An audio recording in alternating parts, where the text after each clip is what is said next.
समस्त को मोर प्रणाम। आज आम एने देखामा चाउल और बिरी ने केक केनता बनासी जोटा देखन बहुत सुंदर केक बनी पारसी चाउल और बिरी ने ये विषय आज वीडियोटा आपन देखन। एटा बनावार लगी बिरी नेबे 100 ग्राम ताके फना पानी डालबे और रास्ता फुलवा लगी देबे। तापर नेबे चाउल 250 ग्राम आ ताके रास्ता फुलाबे पानी देके।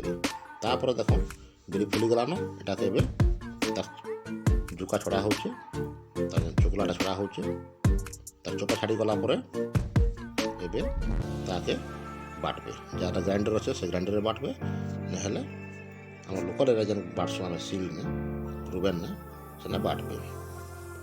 एटा बिरी बटा हो गलानो से टाइप रे चाउल के बाटबे। से दुईटा के मिसे देबे। आइ ना देखो नड़िया नीचु काटलाटा और गुड़ नीचु एटा से पेस्ट हो जाइए।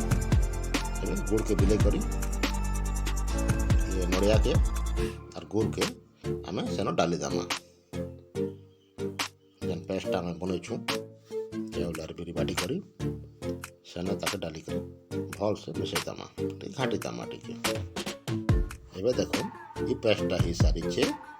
एबे गोटे गैस रे हो कि चुल रे हो गोटे कुकर बसामा सेने तेल डालमा आ टिके हलै दमा तेल जनता कि तलाटा पूरा मिसे जीवा।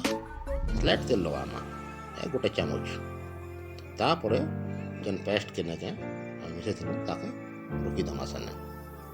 तापर कुकर त ढांकन लगा दमा आ वेट करमा